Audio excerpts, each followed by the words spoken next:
Good morning, everyone. It's good to see you this morning. Good to be back home again. Appreciate very much Tom Durden and David Gullidge filling this spot, teaching this class for me in my absence. It was good to see our grandchildren, and it's good to be home once again. We've been talking about reasons to believe. If you notice on the little table outside the door to the right, where the outreach materials are located, there is a series of three booklets, very similar to the Back to the Bible booklets, that are entitled Believe the Bible. And that material is the basis of the lessons that we're covering on Sunday mornings this quarter. Reasons to believe. And so I thought I would take just a moment and recap what we've looked at thus far. The recap is that every house has a builder. Common sense, as we would say, but nowadays it seems that sometimes sense is not necessarily common. Every house has a builder. It's not possible for a house to simply construct itself. An infant couldn't build a house, doesn't have the strength or the knowledge or the skills necessary. A house doesn't just appear out of nothingness. No house is eternal, has always existed in this world. Now, granted, there are some very old houses. The Colosseum in Rome is quite ancient, but ancient is not eternal. Who built your house? You live in a house, a mobile home, a trailer house, a tent. Who built your house? Somebody had to build it. Maybe you built it yourself. Maybe you contracted it. Maybe you purchased it complete. But regardless of how you acquired it, somebody had to build it. The psalmist said, or the Hebrews writer rather, says every house is built by someone. And then the Hebrews writer goes on and says, but the builder of all things is God. Now, does it stand to reason that if a house, something that we're all familiar with, something that's common in our existence, in our world, if a house requires a builder, raise your vision, expand your perspective. Could the universe, the world around you, the solar system and the universe outside that, could that require a builder as well? If a house as comparatively complex as it is, framing, walls, floors, ceiling, electrical wiring, gas piping, water and sewerage and so forth, if that requires a builder, what about the universe? The Bible tells us in the beginning, God created the heavens and the earth. Now, not all people believe that. And part of what we're focused on in this series of studies is being able to provide a reasonable, logical answer or response to someone who says, well, I'm not sure about the Bible. I'm not sure about God. I don't know that. Or even someone who says, well, I don't believe that. Okay. You know, one of the things that we notice in John chapter 4, when Jesus is confronted by the woman at the well, where does he begin? She's a Samaritan woman. She's a woman, my goodness. The Jewish men did not typically even speak to a woman in public, much less a non-Jewish woman. Where did Jesus begin? Well, he took her where she was and started from there. Flip over to John chapter 8. Look at the woman taken in the act of adultery, and Jesus is she's basically flung at his feet, as it were, and he's challenged, what do you say about this? what does he do with her? He doesn't approve her sin. He doesn't excuse her sin. He simply deals with her where she is. We're going to encounter people in the course of our lifetimes, in the course of just daily interaction. We're going to encounter people who don't believe in God, or who are not sure if they believe in God, who don't know why they should or shouldn't believe in God. This is all about providing a reasonable, logical response, rather than just throwing up our hands and saying, I got nothing for you. If you don't believe in God, well, I can't help you. That's no answer. That person has a soul. Even if they don't accept yet that in the beginning God created the heavens and the earth, that's no reason to slam the door and say, well, I can't deal with that person. Every design implies a designer. Now, ladies, most of you probably won't relate to this, but guys, think about General Motors cars of the 1950s. Some of the great designs of Chevys, Oldsmobiles, Buicks, Cadillacs, classic car designs. And what name comes to mind? Harley Earl, head of design for General Motors. Now, on a little more esoteric note, go back and think about the Studebakers of that era. Raymond Loewy might be a name familiar to you. Or if you're one of those rare breeds Chrysler guy, Virgil Exner maybe comes to mind. Now, coming forward about 30 years, from the 1950s to the 1980s, you might remember both a movie and an automobile, stainless steel, squared off ends and sharp edges, a little coupe named after its creator, made famous by the film Back to the Future, John Z. DeLorean. Here's the point. Every design implies a designer. We can see the handiwork of certain designers in the things they designed. Think about, if you're an architecture fan, think about the name Fallingwater. And what name comes to mind? Well, that's Frank Lloyd Wright. His architectural designs are iconic and very recognizable. How about Friedrich Law Olmsted, designer of Central Park in New York City? His architectural landscaping is readily recognizable. Every design implies a designer. What we're talking about is cause and effect. When it comes to our world and where did it come from, what we're talking about is cause and effect. We can't just say, well, it's always been here. How do you know that? It's always been, it's always, how do you know that? You don't know that because you haven't always been here. Where did it come from? Who caused it? Who began it? Belief in a higher being should not be blind faith. That's what the unbeliever accuses the believer of, blind faith. Biblical faith is never blind. Biblical faith results from sound reasoning. Biblical faith is faith that's based on evidence.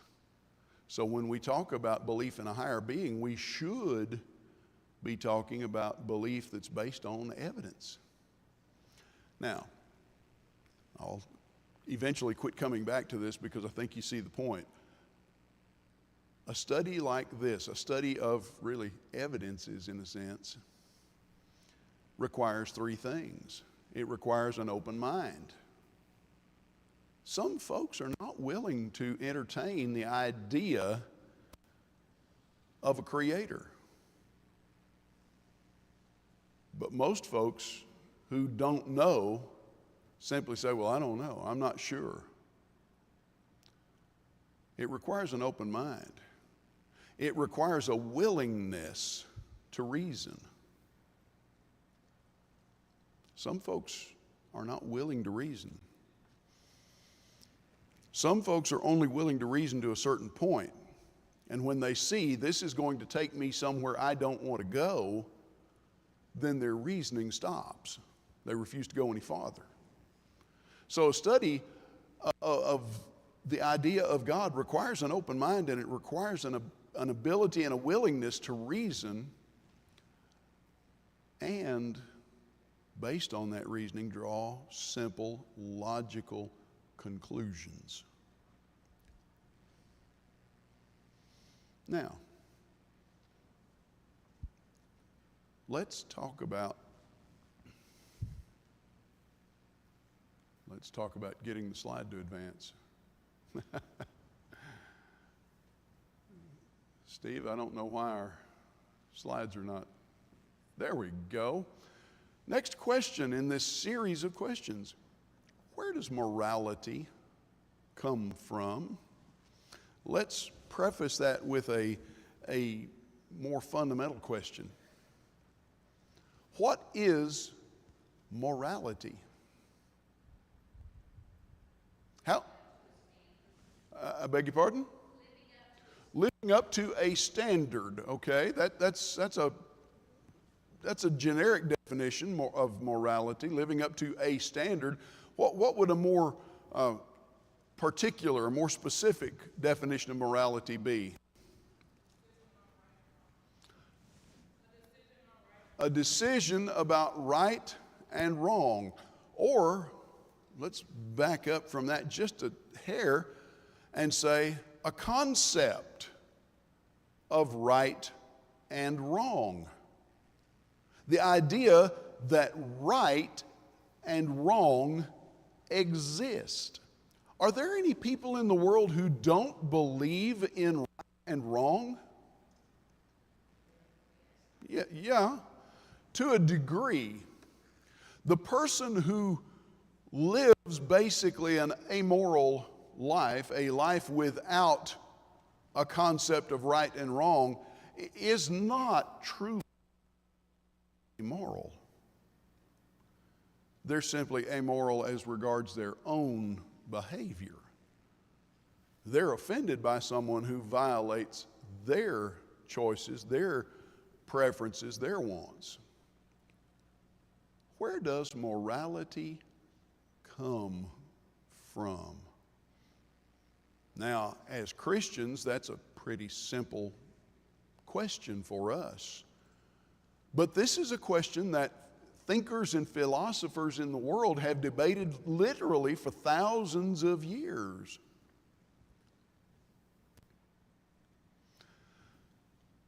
Let's just posit some thoughts here. Would a national law that requires the extermination of all blonde-haired people, would that be a moral law or an immoral law? Now, most of us in here would be safe because we're either gray or bald. But some of our younger folks might not be. Would this be a moral or an immoral law? What do you think? United States of America decrees no more blonde-haired people. Moral or immoral? Why? It's the law. Isn't the law of the land the highest law in the land? That's the reasoning of many people. Well, let's go a little bit farther. You know, sometimes laws on a national level are passed or imposed not by the majority of the people, but sometimes by a minority. So let's suppose that 95% of all people, and that would have to include some blondes, because there's more than 5% blonde in the population. But let's say that 95% of all the people agreed that the law should say no more blondes. We're going to exterminate all blonde-haired people. Moral or immoral? Still immoral. Why? Most everybody agrees. We could push it up to 99 and 44/100%. Ivory snow level. Okay, majority and agreement do not define morality. Well, suppose we broaden the spectrum even more to an international law. Moral or immoral? It doesn't change, does it? The number of people involved in approving of something doesn't change the character of it, does it?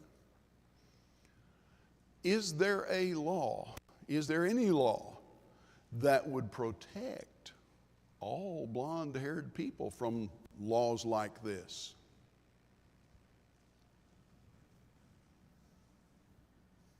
What law?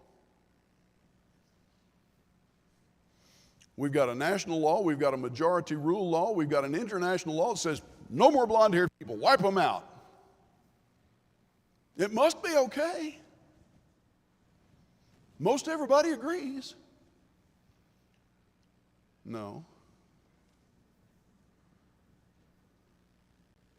What law would contravene those laws? Law of love, David says.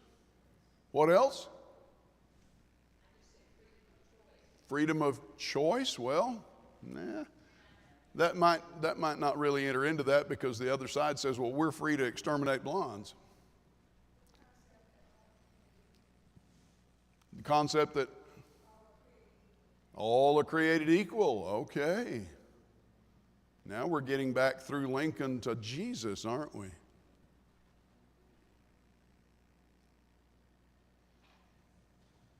Where would such a law that contravenes all those other laws come from?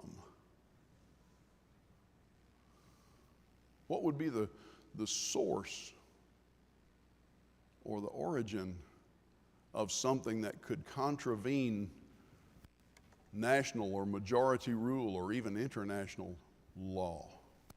Brandon, go ahead. Okay, some would say the Ten Commandments, but we're dealing with an individual who does not yet accept biblical authority. And yet, that individual is very unlikely to agree, oh, well, it's fine to just exterminate everybody who has blonde hair. Dale, go ahead.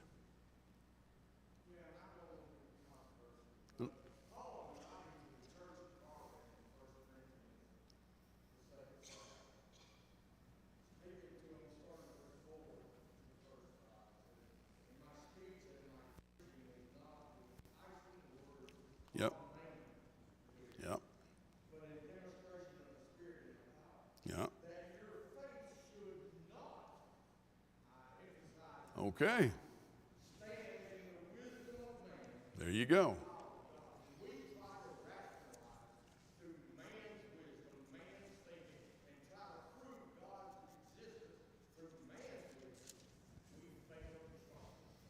You are correct. We cannot base everything on human reasoning. Notice, though, moral law requires what? A moral law giver. See, in dealing with someone who does not believe or who is unsure about the existence of God, we have to start where that person is. But we have to start where that person is.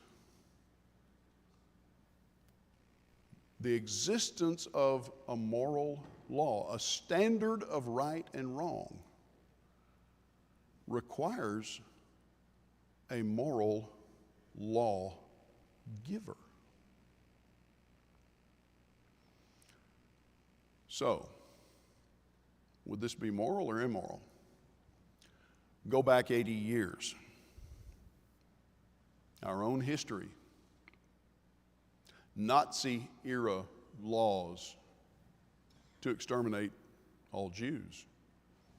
I think we would agree, unless you are a Hamas sympathizer or something, I think we would agree those are immoral laws and edicts.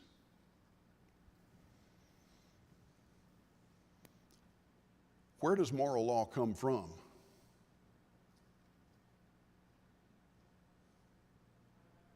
It has to have some kind of a lawgiver. It doesn't just appear. Every house is built by someone. The idea of morality, of right and wrong, doesn't just exist independently of itself. It had to come from somewhere. Would it be dangerous if moral law came from a single individual? It was dangerous for the Jews 80 years ago, wasn't it? In Nazi Germany, because one individual defined what was right and wrong. Would it be dangerous for moral law, the concept of right and wrong, to be based in one nation?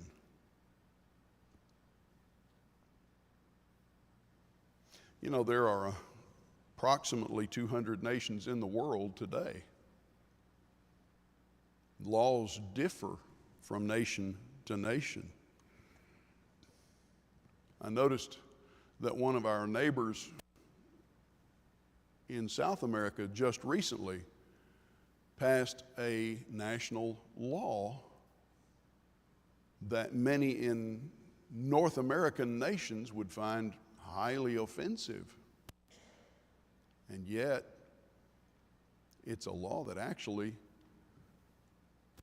conforms to a biblical concept of morality. What does that say about North American nations and morality? Moral or immoral? Would it be dangerous for moral law to be based on agreement among a variety of nations?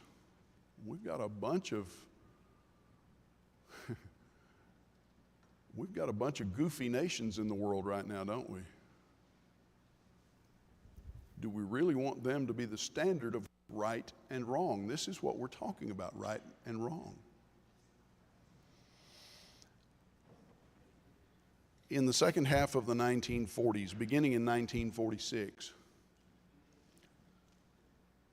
trials were held in Europe and in Japan for the leaders of the defeated Axis powers. A few of you are old enough to remember those trials. In 1946, when some of the leaders of the Nazi Party were sentenced to death for violating moral law, were they guilty of violating German law? No, in fact, their defense was built around the idea we were obeying the law of our land. And they were. Had they violated international law? No, there were no international laws at that time. The League of Nations was dead and buried, and the United Nations had not come into existence. There was no UN Council on Human Rights. There was no international court in The Hague. They had not violated any international law at that point because no such law existed. Moral or immoral? Had they violated U.S. law? They were not under U.S. law. U.S. law does not apply outside of the United States and its territories. Several years ago, Brother Rick Sharp and I had the opportunity to travel with Brother Bill Benton to Jamaica. You will find this perhaps a little bit humorous. You know, if you're over, I think it's 80 years old or maybe 75, when you go through TSA, the Transportation Safety Administration or Security Administration here in the United States, if you're over a certain age, you don't have to take your shoes off. And Bill was well past that age. Bill was about 90 at the time. Bill is a hilarious roommate. Was. So we left Atlanta, went through TSA. They looked at his passport and his ticket, waved him right on through, and he just walked right on through. The rest of us had to take off our belts, take off our shoes, empty our pockets and all that. He just walked right on through. A week later, coming home through Montego Bay in Jamaica. Now, I remember flying into and out of Montego Bay when the airport literally was nothing but a flat-roofed shed and some chain-link fence. Since 9/11, the United States has spent millions of dollars upgrading that airport, and it's just like an American airport now. Air conditioning and long corridors and all kinds of security and x-ray machines and whatnot. When we came home, we got to security, and the security people in Montego Bay, Jamaicans, clearly telling everyone, you know, take your shoes off, take your belt off, empty your pockets, and Bill just walks right on through, and they're saying, "Sir, sir, sir," and he just kept walking. Someone finally tapped him on the shoulder and tried to explain to him, "You have to take your shoes off, you have to take your belt off." And he looked at him and said, "I'm 90 years old. I don't have to do that." And the individual tried to explain to him, "This is not the United States." And finally, his supervisor said, "Let him go." And he went right on through.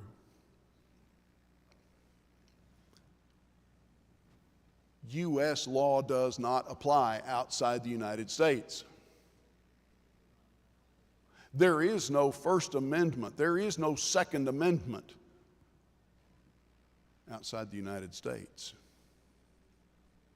Americans sometimes get in trouble thinking there is. But U.S. law does not apply outside the United States. Those World War II era Axis leaders had not violated U.S. law. They were never under it. And yet, they were found guilty, some of them sentenced to long stretches of confinement, life sentences, some of them executed. By what standard were they condemned? Had not violated German law or Japanese, had not violated international law, not violated Allied law, American or English or what have you. On what basis were they condemned?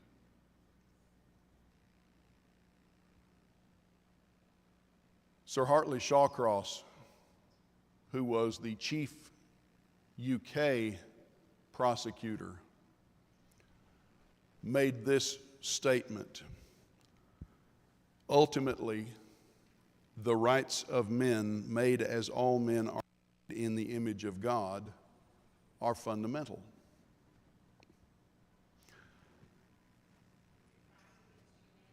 That was the allegation. One of the objections by those being tried was, what is the basis of this? Even some philosophers in the United States and the UK objected because of this appeal to God. Well, Robert Jackson, who was the Chief Justice of the U.S. Supreme Court at the time, who also served in that trial, said, as an international military tribunal, this court rises of the provincial and the transient. What those men were trying to express is that there is a generally recognized concept of right and wrong in all nations, among all humanity, with a few exceptions, which are aberrations. Where in the world is murder okay by law? What country enfranchises random murder? No, we're not talking about times of war. We're talking about murder, premeditated murder. Death in combat is not, by definition, murder. Judicial execution is not, by definition, murder.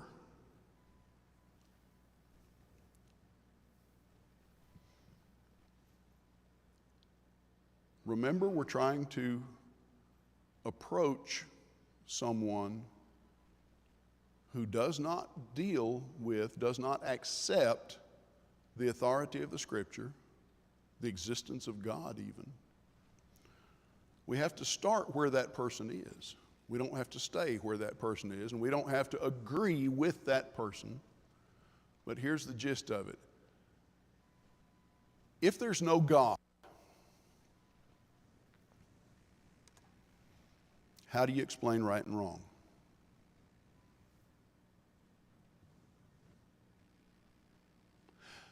If there's no God, how do you explain a pretty well universal concept of right and wrong? You can't. If God does not exist, how could a universally accepted moral value exist? It doesn't make sense, does it?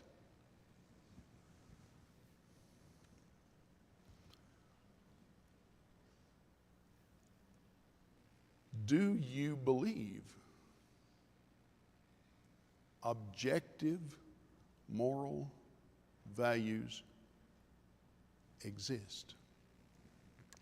Here's the question for the person who does not believe in God or doesn't know if they believe in God. Do you believe in right and wrong? Now, we live in what's often called a post-modern era. And you may encounter folks who say, no, I don't. I believe in your truth and my truth, and all truth is equal truth. And by that they're saying, whatever you want goes. And yet, that individual is not likely to agree that murder is okay for somebody who believes in murder.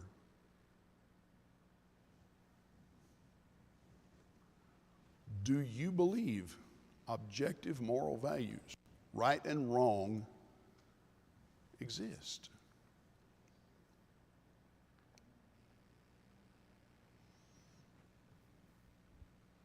Would you agree? Remember where we started. Every house is built by someone. The universe is more complicated than a house. Would you agree God could?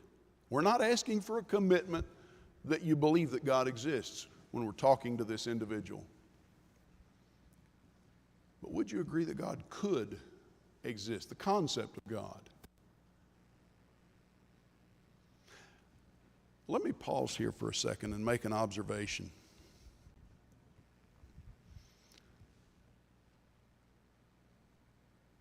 If you believe in God, and you have believed in God from childhood, and you accept the Bible as the inspired and inerrant Word of God, dealing with these questions can seem really tedious, can't it? And this can seem very much almost baby step-ish, because we look at the world around us, the trees out there, the sky and so forth, and says, somebody had to make this. God is the only answer that makes sense.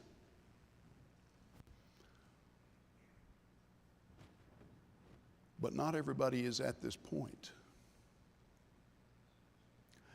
And a shocking number of people who would respond, oh, I don't believe in God. I don't accept the Bible. Don't say that because they have, on the basis of long and careful thought and reasoning, concluded, oh, that doesn't make sense. No, they've just decided, well, that interferes with the way I want to live, so I don't believe that.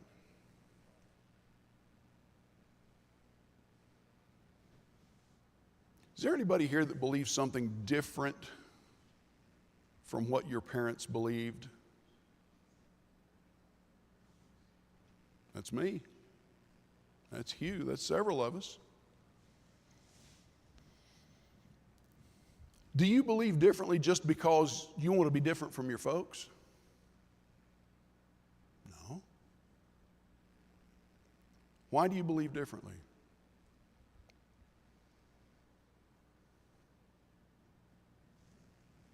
Careful choice.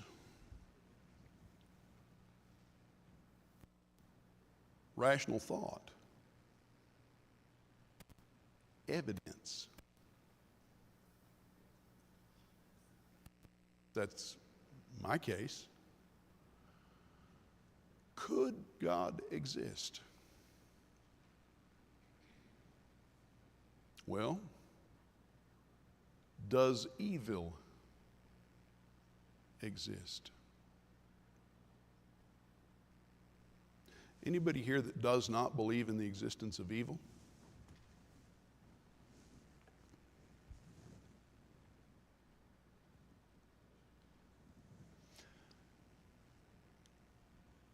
Even the most hardened,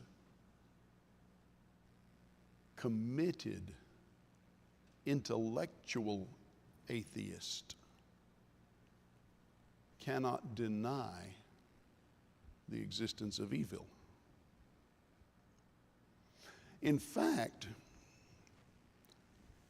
the only legitimate argument that can be raised against the existence of God is the existence of evil in the world, the problem of pain and human suffering. When we answer that problem, the only legitimate argument against God's existence is dealt with. Everything else is just a quibble. And that is a problem that can be answered. Does evil exist?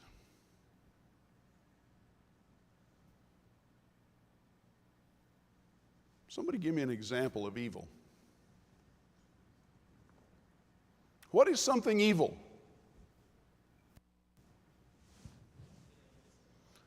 Taking an innocent life, killing innocent life. Okay.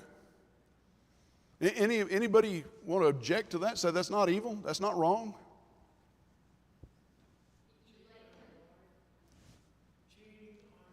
Cheating on your wife. Okay.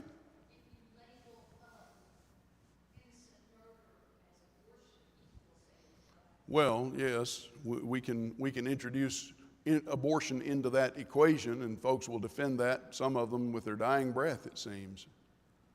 But they argue that that's not murder.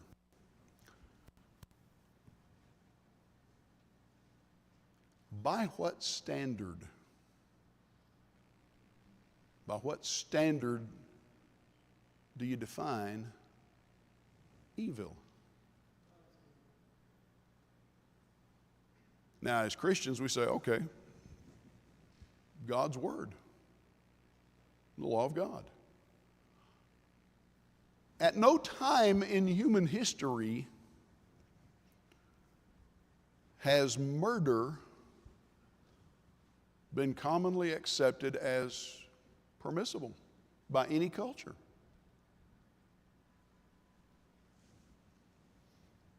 How do you explain, with all the different and even conflicting cultures throughout human history and around the world, how do you explain the fact that murder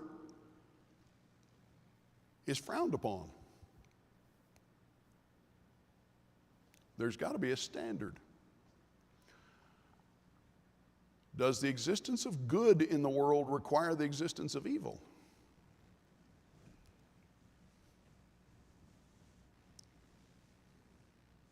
From a philosophical perspective, this one's maybe a little bit more tricky, but not really. What is morality? Morality is the concept of right and wrong, or good and evil. If one exists, by definition, so does the other. How do you define good? That becomes the question with which we'll conclude this morning.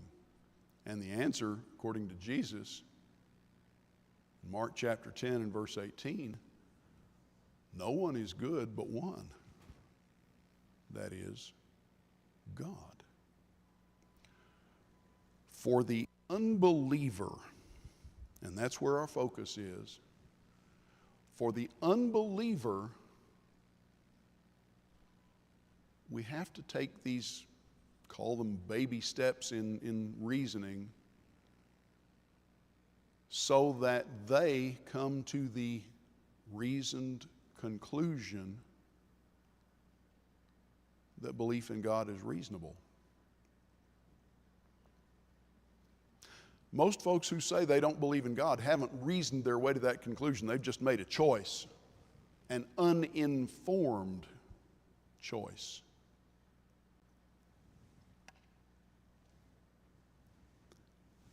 You ever go the wrong way down a one-way street? My dad did that in Mexico one time.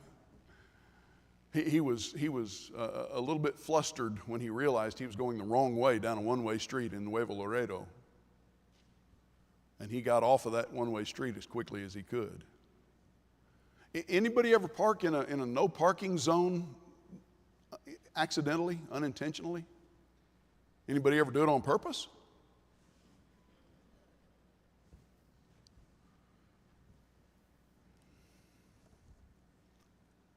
Most people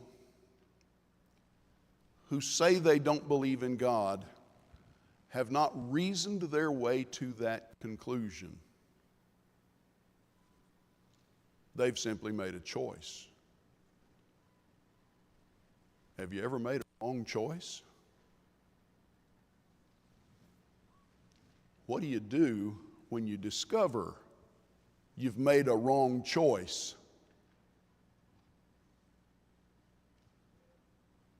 You have to back up and try to correct it in some way, don't you? That's what we're trying to get the professed unbeliever to do with this series of studies. But we need to understand how they get there in order to do that. Thank you for your attention, for your patience, and your participation. And we'll pick this up again next week, Lord willing.